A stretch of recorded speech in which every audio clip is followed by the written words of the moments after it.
Aunque muy separadas en el tiempo, existían en la antigüedad dos. Que son los inicios de la civilización egipcia, y vemos aquí en el mapa, y los inicios del Imperio Acadio.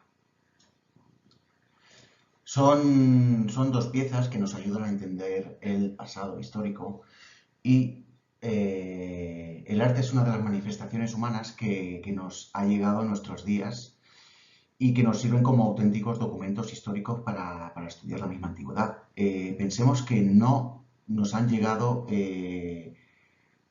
una inmensa mayoría de escrituras que nos ayuden a entender la antigüedad, y muchas veces los expertos tienen que interpretar restos arqueológicos o manifestaciones artísticas, como es el caso de estos dos ejemplos que vamos a presentar.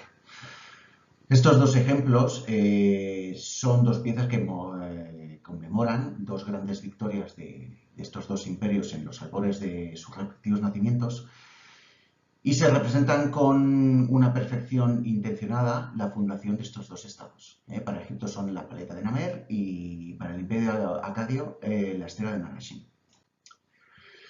Antes de meternos en la paleta de Narmer, habría que resumir unos conceptos artísticos del antiguo Egipto que no son el concepto moderno que tenemos hoy en día del artista. Pensemos que en el antiguo Egipto el artista era un mero artesano, y aunque como nos dice el egiptólogo y el profesor Dimitri Labori, aunque el arte, las manifestaciones artísticas, la plástica artística egipcia era un auténtico arte, es paradójico que su artífice no fuese un artista. Era más bien un artesano que trabajaba por encargo, tenía unas pautas y un canon muy marcado de lo que tenía que hacer, y no trabajaba por ningún tipo de inspiración propia, ni mucho menos para ofrecer un deleite artístico a un público. Se trataba de un trabajo colectivo, supervisado por un maestro o escriba de la corte real, que venía a supervisar todas estas labores y que tenían un fin meramente práctico, que podría ser, como nos dice la doctora Valdesogo, una finalidad similar a la escritura, como por ejemplo en las tumbas, donde esas imágenes ayudaban al difunto, ¿no?, a cruzar el más allá. Son unas imágenes que tenían una fuerza por sí mismas y que su intención era también que contuvieran cierta dosis de rito mágico.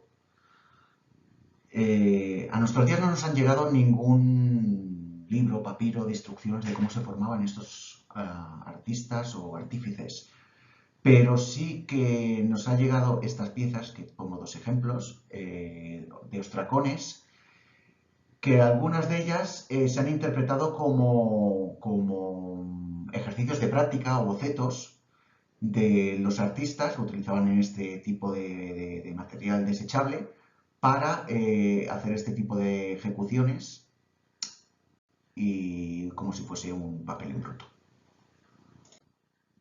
La paleta de Narmer. Nos situamos en la primera dinastía, más o menos en el año 3000 a.C., en un Egipto que aún no estaba unificado, que fue el propio faraón Narmer, el primer faraón de todos, el que lo unificó. Con una victoria, el rey Narmer era el rey del Alto Egipto, digamos la parte sur, y que la tenía totalmente bajo su poder, y consiguió ir conquistando las ciudades del norte del Bajo Egipto y ponerlas bajo su control en un estado centralizado de todo el Egipto. Esta pieza es muy importante y ahora vamos a resumir por qué. Se trata de una paleta, y estas paletas se utilizaban para contener el polvo de col, que era el cosmético negro que utilizaban los egipcios, que se lo ponían en la cara, que no diremos cuáles son sus propiedades, pero la molían en esta especie de orificio que vemos en el adverso de la paleta. El reverso de las dos paletas tienen en la parte superior el nombre del faraón, en la parte central superior, flanqueada por dos cabezas de bovinos que representan la figura de la diosa Hathor, importantísima para la cultura egipcia. El nombre lo vemos con un jeroglífico arcaico. Vemos que está formado por un pez, un gato y un cincel en la parte inferior. Esto forman los fonemas de Gardner, o sea, Namer, inscrito en una especie de sello palacio, fachada de palacio, para indicar que es el monarca. En el reverso vemos el monarca en un tamaño enorme respecto a los demás, que es lo que llamamos perspectiva jerárquica para denotar su importancia, que lleva la corona del Alto Egipcio, del Alto Egipto, alargada, blanca. Blande un mazo con el que está a punto de aplastar a su enemigo, que interpretamos que es el rey o el cabeza o de alguna ciudad importante que él conquistó. Vemos tras él el portador de sus sandalias, que era un importantísimo funcionario de su corte, con un jeroglífico que debía ser su nombre o su lugar en la corte.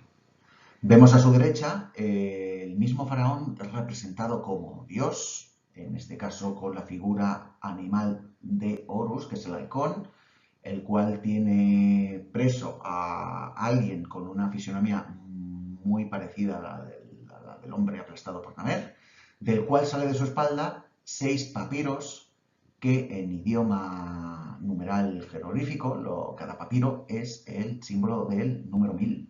Por lo tanto, entendemos que aquí hay 6000, posiblemente aludiendo a 6000 cautivos o presos, enemigos. Vemos en la parte inferior 2 personas que huyen de lo que parece un símbolo de ciudad amurallada con cierto aspecto asirio. El adverso de la paleta, como hemos dicho, con su función práctica de contener el polvo de col. Vemos la parte superior idéntica a la anterior. Y en el primer registro, vemos que está separado por narraciones en registros.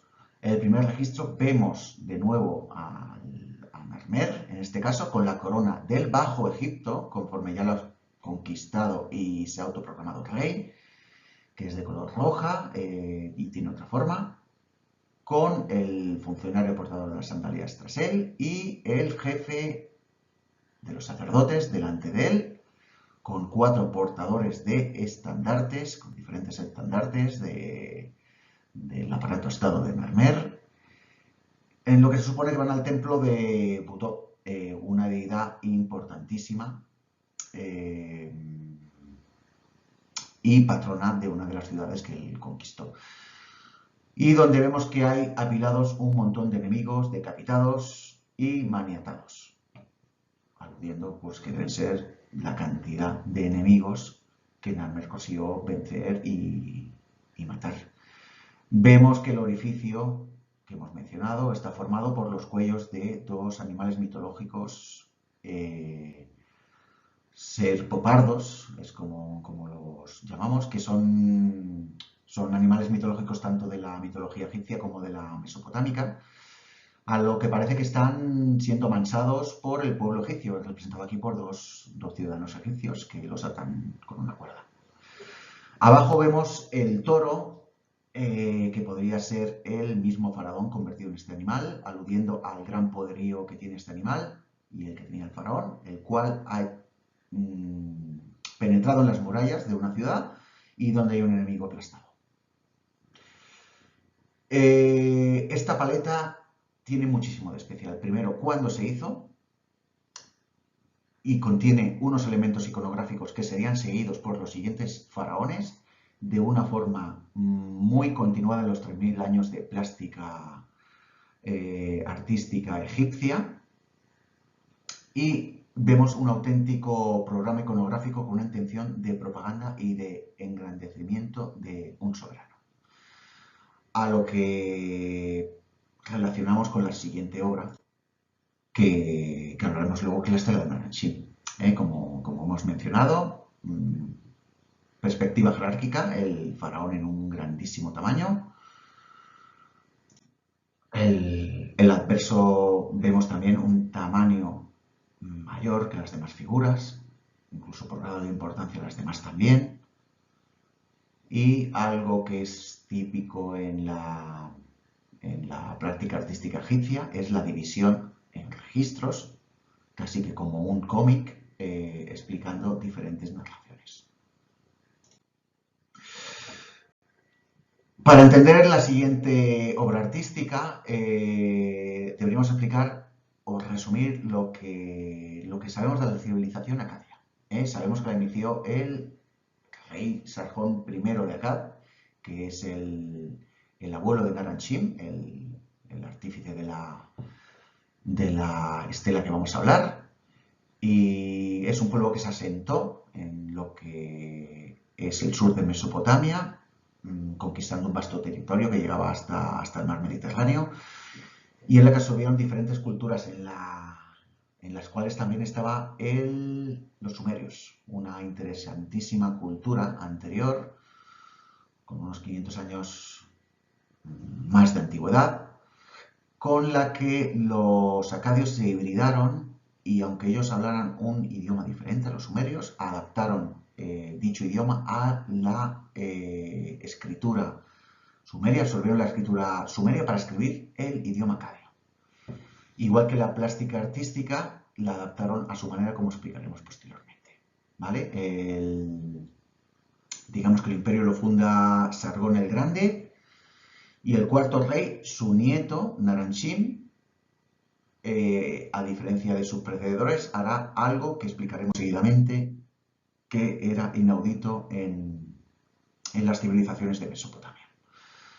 La estela es de arenística roja, de gran tamaño, casi 2 metros, que podemos observarla en el Museo del Louvre, Francia, hoy en día, y se hizo más o menos entre el año 2254 y 2218 a.C., con una intencionalidad de programación de un rey y de exaltación del poderío de este soberano.